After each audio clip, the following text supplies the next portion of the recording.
What is man that you are mindful of him? Have you ever just stood outside on a completely clear, incredibly dark night, looked up at that absolute blanket of stars, and just felt incredibly small? Right? It's a totally universal human experience, that sudden kind of dizzying realization of our tiny, seemingly insignificant place in a massive ancient universe. Well, today we're going to explore exactly that feeling. And we're looking at a text that's literally thousands of years old, but somehow still asks the ultimate existential question. Welcome to this explainer on Psalm 8. Specifically, we'll be diving into the English Standard Version of the text today. Now, this isn't just some ancient, dusty religious document. It is an absolute literary masterpiece, and it's built entirely on contrasts. I mean, it zooms way out to the very edges of the cosmos, and then zooms all the way back into the mud and the animals right here on Earth. By the end of our time together today, you're going to see exactly how this text uses scale to perfectly capture the human condition.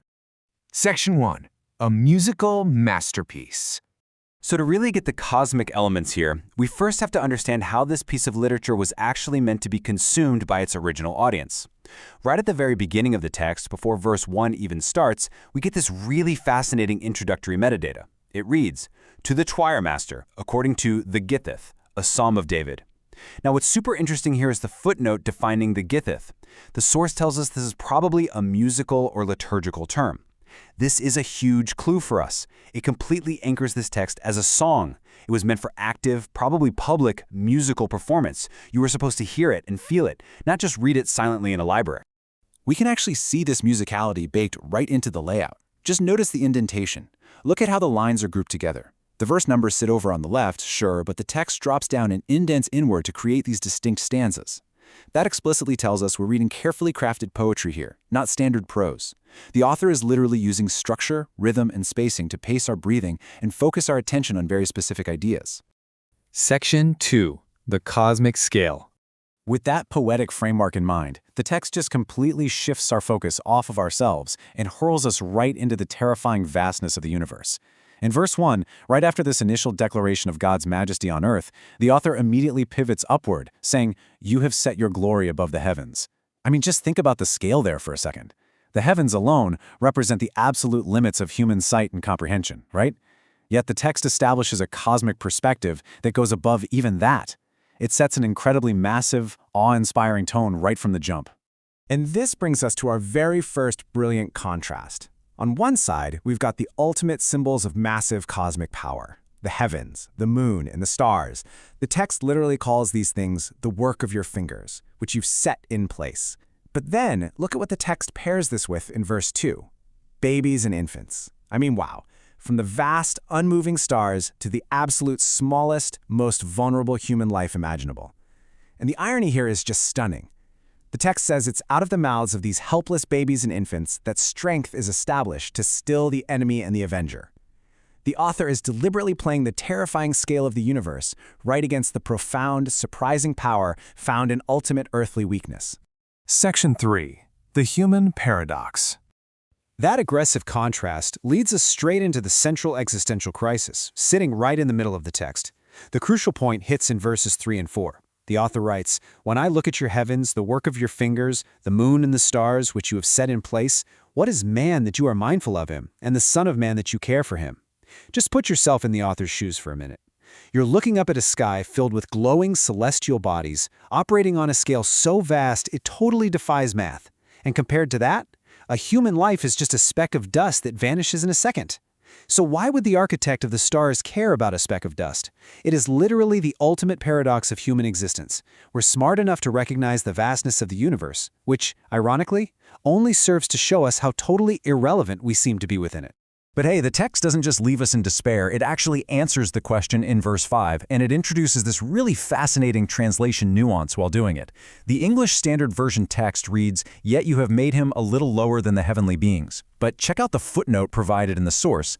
It notes this can also be translated as "than God," or, if you look at the ancient Greek Septuagint translation, "than the angels." This is so cool because it brilliantly illustrates how ancient texts and translators really grappled with humanity's exact rank. We're incredibly small compared to the physical universe, absolutely. Yet we somehow occupy this highly specific, elevated spiritual rank, caught somewhere right between the earthly dirt and the divine creator. Section 4. Earthly Dominion. So let's see how this paradox builds into an actual explanation of humanity's specific purpose down here on Earth. The text continues in verse 5 with a truly striking image. Despite our cosmic smallness, despite being that tiny speck of dust looking up at the stars, the text says humanity is crowned with glory and honor. Verse 6 then drops this on us. You have given him dominion over the works of your hands. You have put all things under his feet. Guys, this is a massive plot twist. The exact same hands and fingers that set the moon and stars in place have delegated authority over the earth to the very humans who are literally just questioning their own significance. And the poem doesn't just leave this dominion idea as some abstract concept. It gets highly, highly specific. Consider this list drawn directly from verses 7 and 8. Notice the deeply structured, top-down order of the domains placed under humanity's feet. It starts right next to us with the domesticated animals, all sheep and oxen. Then it moves outward to the wild beasts of the field. Then it sweeps upward to the birds of the heavens. And finally, it plunges way downward into the deep unknown, the fish of the sea, whatever passes along the paths of the seas. The author is systematically categorizing the entire known natural world, layer by layer, and placing the whole shebang right within the responsibility of humanity. Section 5. The Majestic Frame. Having traveled from the distant stars all the way down to the ocean depths, let's zoom back out to examine the incredible literary design that brings this entire poem full circle. Listen to how this is structured. Verse 1 opens the poem with, O Lord, our Lord, how majestic is your name in all the earth. And verse 9 closes the poem with those exact same words, O Lord, our Lord, how majestic is your name in all the earth. This is a classic chiastic, bookended structure. The poem literally begins and ends with the exact same declaration. It perfectly mirrors itself, creating this beautiful, deeply satisfying literary loop for the reader. Absolutely everything we just discussed, the stars, the babies, the existential dread, the sheep, the ocean, it is all neatly contained within this frame of majestic order. Which brings us to our final takeaway. Psalm 8 uses incredible contrasts to define the human experience. It places us right in the tension between the infinite cosmos above us and the dirt beneath our feet.